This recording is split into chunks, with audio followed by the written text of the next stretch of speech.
You've passed your driving test, but now you have to drive on your own and you want to get it right. Here's the top 3 things that new drivers get wrong, and hopefully number 3 will ease the pressure on you.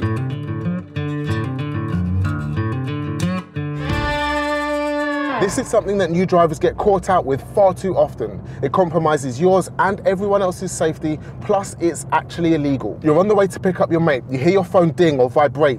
It's a notification, it might be from them. Or the group chat starts going mental and you just need to know what they're saying. FOMO. When you pick up your phone while you're driving, you're the most distracted person on the road. Driving while looking at your phone is worse than driving while intoxicated. It's a 6-point penalty on your license, plus a £200 fine. If you get 6 points on the first 2 years of having your driving license gets revoked and you have to start again from square one. That's not theory test, you have to reapply for your license. This is so important, guys. Even peeking at your phone while driving isn't worth the risk. Should I do it just to demonstrate?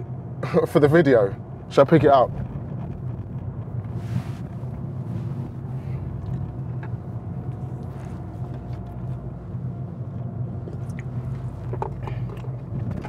Of course I'm not going to pick up my phone while I'm driving. Do you think I am stupid?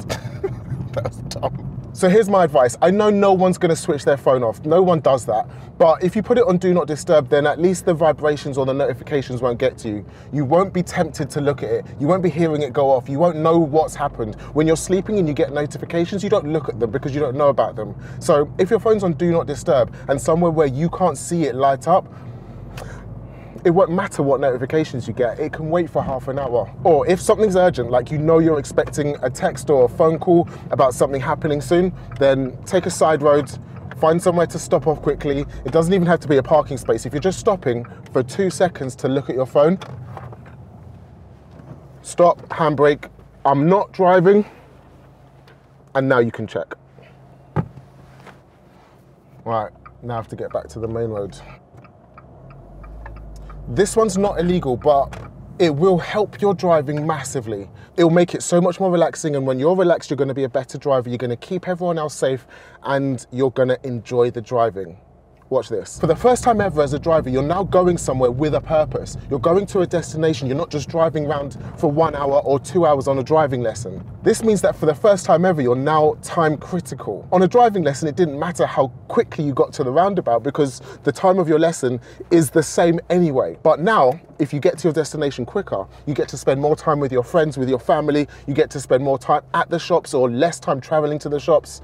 So it's really tempting to travel too close to other vehicles because it feels like the closer I am, the quicker I'm going to get to my destination. But think about it like this, actually logically, everybody's going to get to the next junction at the same time. So it makes no difference if I'm bumper to bumper with that car. We all set off at the same time. So keeping a slightly bigger gap between you and the car in front like this takes so much pressure off your driving. And look, we all get there at the same time anyway. Your mom or dad in the passenger seat who know that you're a brand new driver and aren't all that confident in your ability are going to feel so much safer with a bigger margin between you and the vehicle in front.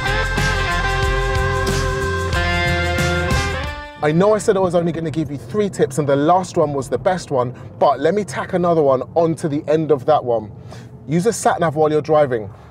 It takes all of the thinking out of where you're going because the computer's just telling you left and right where to go. If you can, find a car with Android Auto or Apple CarPlay. It means that on the car's screen, it tells you where to go and the car can speak to you through its speakers. It can slightly dim the music volume so that you can dim is about lights. It can slightly lower the music volume so that when you're driving and listening to music, you can still hear the turn-by-turn instructions. I know, not everyone can afford a car with Android Auto or Apple CarPlay, so you can just buy a phone holder, stick it on the windscreen, and put your phone in it so that you can then see the Satnav. It just gives your brain one less thing to deal with while you're driving. Instead of thinking when you're in a new area, where am I going? Which is the next turn, trying to look out for signs. The Satnav literally tells you, and it's got a picture of where you're going next. And let's be honest, think about it. When you're a new driver, you're not gonna keep driving around the test area anymore. The point of you now being a driver and having a car is that you can drive to places that you've never been before. Okay, maybe you've been there on the bus, but you haven't driven there. So the roads are still gonna be unfamiliar.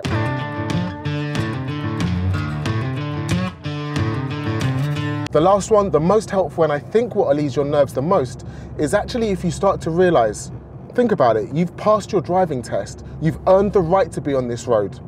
Nobody else has more right to be on the road as you. We're all now equal.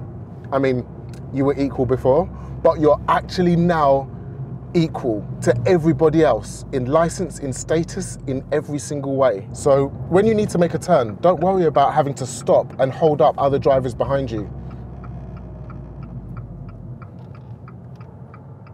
Okay, I didn't have to stop there because there was nothing coming, but you get the point. Don't worry about stopping and blocking the road. If you need to make a parking maneuver,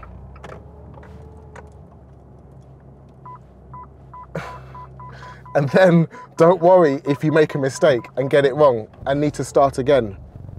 Especially if you don't wear P plates on your car, no one will even know that you're a proper driver. No one will even know that you've just passed your driving test. Nobody's looking at you anymore. Nobody's assessing your driving. You're allowed to make mistakes. You're allowed to get it wrong sometimes, and you're allowed to not be perfect. Nobody else on the road is perfect, so there's no reason that you have to be either. Embrace the mistakes. Don't worry about what happens. Get out there and practice. Get out there and enjoy your new license. Explore new areas. This is your time now. Enjoy your license to its fullest potential. Hope you found this video helpful. Comment below if you need any more help as a new driver. And also don't forget to subscribe to the channel. If you find my content helpful, it helps me more than you know. YouTube thinks that you'll like this video and it will help you loads too. Watch that one next, and I'll see you in the next one. Peace.